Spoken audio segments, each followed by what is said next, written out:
Here with this week's hottest stories in the investment world, this is Zach's Friday Finish Line. Hello and welcome to the Zach's Friday Finish Line. I'm Ryan McQueeney, an associate stock strategist here at Zach's, joined as always by one of our editors, Maddy Johnson. Hello, today is Friday, May 25th, ahead of the long Memorial Day weekend, and it's going to be a hot Scorcher in Chicago. It's going to be like 90 degrees. I hope we all have sunscreen or on our way to get sunscreen, which I need to do. It's very important. It's very important. Self-care is very important, especially skin is your biggest organ. If there's one, look at you with the fun facts. So it is, take care of it, sunscreen. But regardless of skincare, we're here to recap this week's biggest stories in the investment and financial world. More headlines from the White House this week. So President Trump announced in an open letter, and you could tell that he wrote it. Yeah. It was in his vernacular. Yes, that's exactly what I was wanting to say, his vernacular. Because when I read it in his tone of voice. So in an open letter to North Korean leader Kim Jong-un, that the planned meeting of the two political figures is canceled for now. Bummer.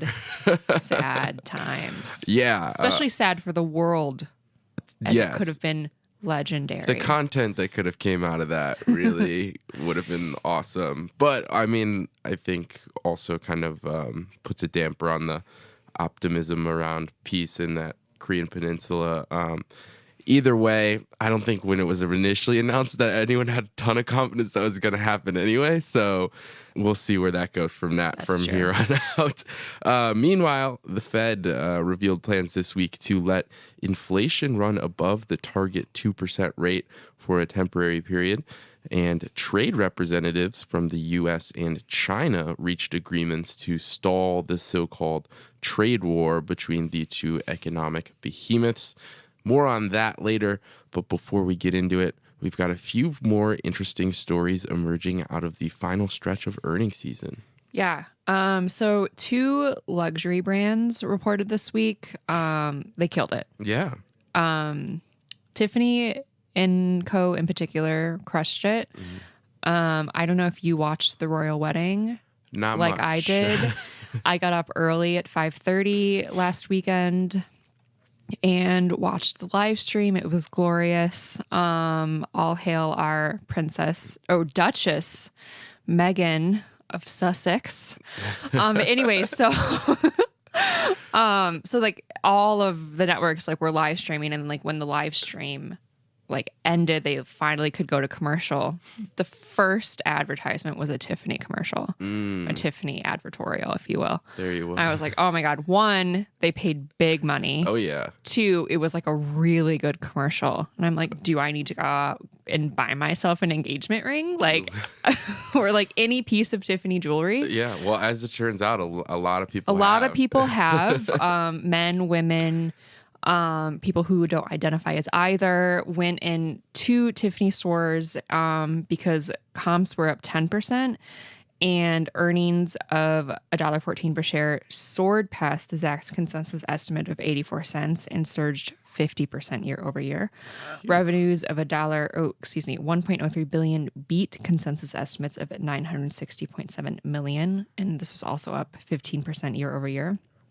So as a result, full year EPS guidance was lifted to in the range of $4.50 to $4.70 per share. And this was up from the previous range of $4.25 to $4.45 per share. Yeah. So fantastic quarter from Tiffany. Yeah, you don't see that too often. No, the Trump shadow is not affecting them no more. That was a real thing. Yeah, definitely. Their flagship store was right next to Trump Tower in New York.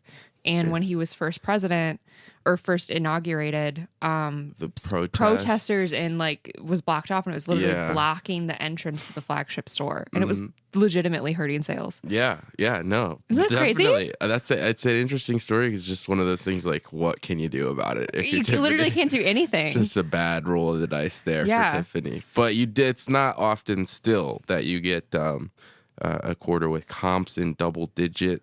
Double-digit comps. Growth. Tiffany is not the only retailer to see double-digit comps. No, it's been a crazy earnings season for some of these specialty retailers, especially. Just because I think last year was so bad for most of them. Yeah, good point. When like either comps in the negative or comps just in the single digit. So it's more or less not surprising to see really high or double-digit comps this quarter around. Yeah, a little foreshadowing. We actually got that with Target, which we'll talk about in a little bit. one of my favorite stores. But one of the other luxury brands that crushed it this quarter was Ralph Lauren. So adjusted earnings of 90 cents per share beat the Zacks consensus of 86 cents, and this was up about 1% year over year. Revenues of 1.53 billion beat consensus estimates of 1.49 billion, though this was down 2.3% from the year ago quarter. Comps were down 1%, but this is better than what analysts expected, and they projected a negative 2.3% comp, so always on the brighter side of things.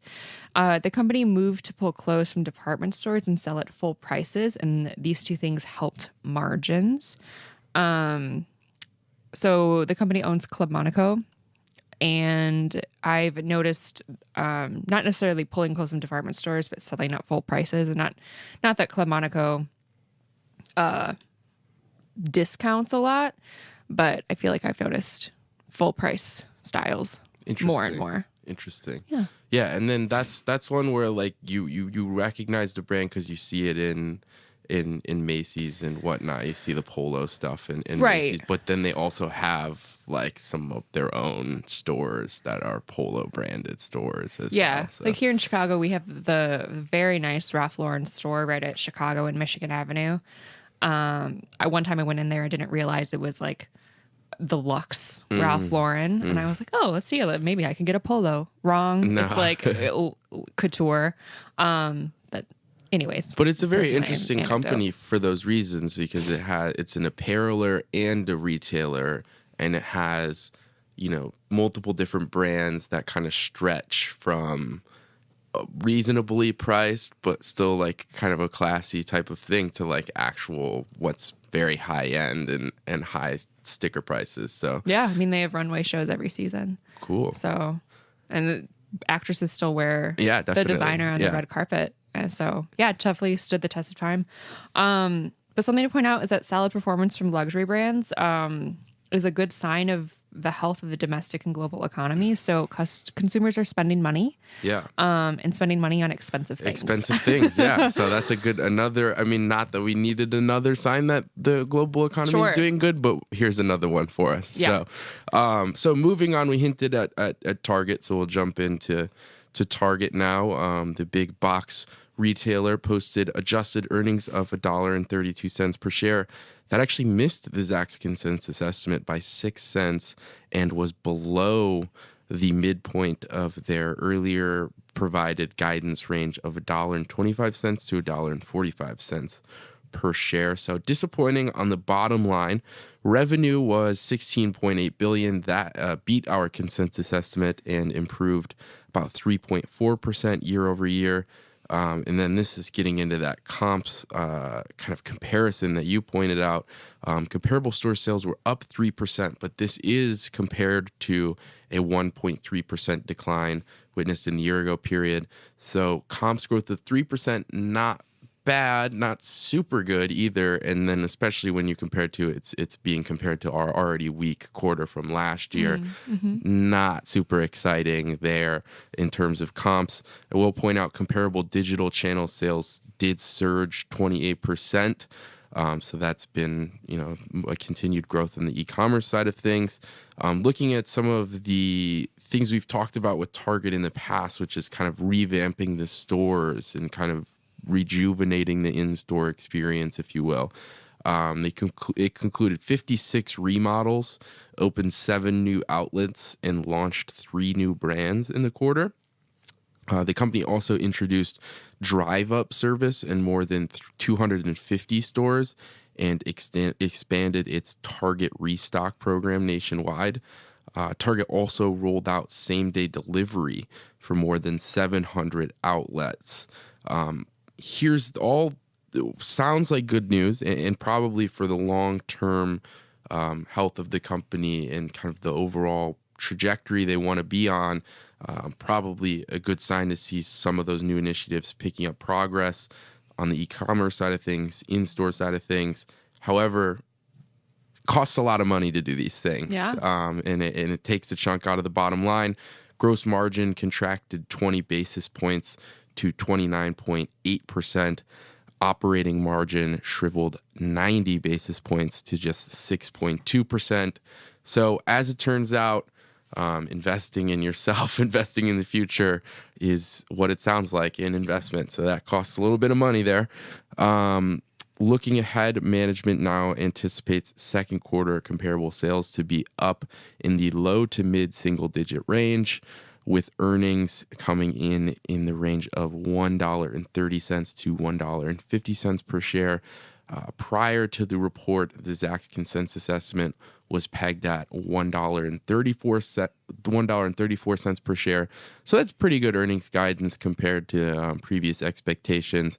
But again, the spotlight is going to be on those margins and whether these investments kind of continue to cut into that bottom line. Yeah. I will say I tried Target Restock just recently. Oh, give us a story, please. It's it is Target's version of Prime Pantry. It's like $1 cheaper for delivery. Gotcha. They're Jeff Bezos. And what did I need? I needed it was actually a very random. It's just because I didn't want to go to an actual Target.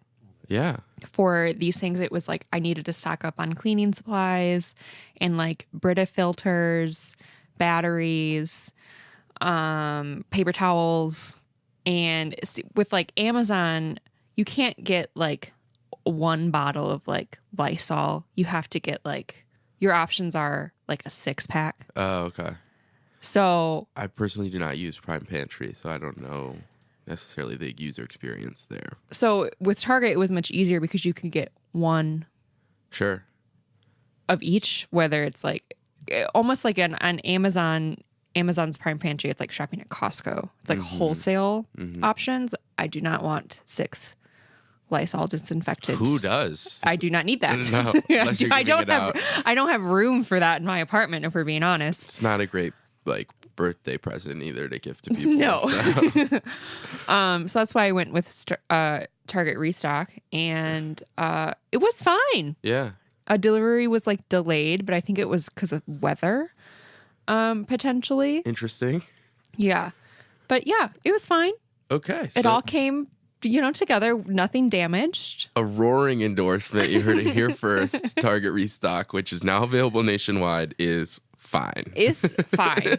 Personally, though, still would rather go to a Target because it's like those impulse buys. Sure. I don't impulse buy Yeah. with Target Restock. Well, they which get is you not there. Which is not the point of it. No. That's what it's necessities. It's paper towels and food and stuff. It's you're stocking up. Yeah. Hence the name. And I think that they recognize that the importance of the impulse buy, and so it's good to see the remodels also being a part of this package. Is we're gonna try to make our stores better, so you do want to come in, but also if you still don't want to come in, we'll make that program better. And let me as tell well. you, the stores are much better, especially in the home decor section. Frequent that part of the store often. They display their partnerships with different brands like Joanna and Chip Gaines, their Home and Hearth. I think it's Home and Hearth. Should I know who those two people are? Fixer Upper on HGTV, Chip and Joanna Gaines. Yes, I know about it. They're so famous. Yeah. So they're partnered with HGTV, or they have have a their show. own. It's Fixer Upper. Oh, okay. I'm just curious if is Target partnered up with HGTV, or No, they have they're partnering with deal Chip and Joanna Gaines. the famous people. They have they're based in Waco, Texas, and they have a huge store there. It's like a tourist attraction. Interesting. Yes. I gotta step my HGTV game up. You do? You Yeah. also need to look them up. They have made a huge, they're so successful. But so they have this brand with Target that they partner with, and now it's like a display. It's all on display. Cool. And then all these other random brands that Target has either created or partnered with. It's all like little like boutiques inside of Target. It's very cool. Yeah, they launched 3 new brands. I don't have the specific details names-wise, but launched 3 new brands this quarter. I know we had talked on the show in the past. They revamped their menswear stuff. They shut down a couple men's brands and then kind of relaunched the men's program with some new brands. So I know that happened recently as well on the clothing side of things. So a lot of movement from Target, but again, to kind of beat the dead horse here, it's costly movement, costly investments. Right. And it's something that we're looking for. Yeah, it's besides all the in-store stuff, it's everything that Amazon has done in the past, and Amazon has barely made a profit. Yeah, we know the margins with e-commerce are razor thin. Right. So keep your eyes on that going forward. Moving on from Target, we had major progress in the ongoing trade negotiations between the U.S. and China. Yeah. So over the past weekend, we learned that the U.S. and China, two countries put trade tensions aside in hopes of reaching a stable and broad trade agreement. And this past Tuesday, we learned more about the specifics of that agreement. And notably, China will reduce tariffs on foreign automobiles, and President Trump will lift a trade ban on Chinese telecom giant ZTE. Looking ahead, the stakes will likely get even higher, with more contentious issues like intellectual property still standing in the way of a permanent agreement. Yeah, IP is going to be the big one, definitely, eventually. Later in the week, this week, Trump took to Twitter, as he so often does, to say that the current... He can't block anyone, though. Oh, yeah. We didn't even get into that. That the federal judge in New York ruling that Trump's Twitter platform, his Twitter handle is a public forum because it's the president. Mm-hmm. And so he isn't, according to the federal judge in New York, I'm sure it'll get appealed up to the next level if possible, that he literally can't block anyone on Twitter. Yeah, because it goes against their First Amendment rights. Incredible. Truly a remarkable judgment. It's a time to be alive. Yeah, it truly is. It's wild. And I've seen that argument on Twitter. I didn't know that there was an active case about it. I didn't either. But I had seen that argument on Twitter of people being like, "Don't you think maybe he shouldn't be allowed to block U.S. citizens, especially from seeing what he's saying?" And I know he blocks a lot of people. That's the blocked by Trump bandwagon is certainly packed. But yeah, so he took to his Twitter today, which some people saw and some people didn't see, depending on whether they were blocked or not. Took to Twitter later in the week to say that the current track with these negotiations appeared, quote unquote, too hard to get done, and cited difficulties such as verification. Didn't really give a ton of other details as to what he was talking about or what his administration was looking for going forward in these negotiations, just kind of hinting at the fact that the way things are going now, it looks too hard to do. Specifically, he wrote, quote, "Our trade deal with China is moving along nicely, but in the end, we will probably have to use a different structure in that this will be too hard to get done and to verify results after completion." End tweet. So, yeah, I mean, I guess we kind of hinted at there saying the intellectual property issue is going to be more contentious. Maybe that's what he's hinting at. He's looking at bigger roadblocks down the road, and he's worried about them. I think it's kind of just a funny tone to take, just to say like, well, this is too hard. We can't do it. Let's give up. Yeah, now. That's true. But yeah, significant progress made over the past weekend with Mnuchin and the Chinese officials. So let's keep our eyes on that. Heading forward, obviously everyone has been very tense about this trade war.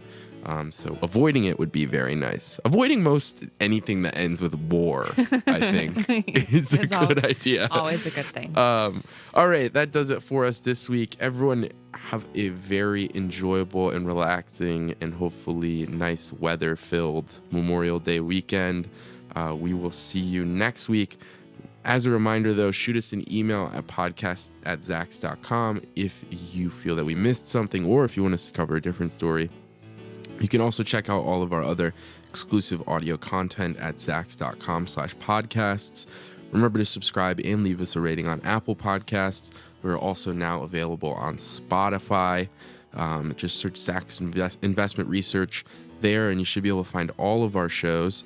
Thanks again for joining us, and we will see you next time on the Zax Friday Finish Line.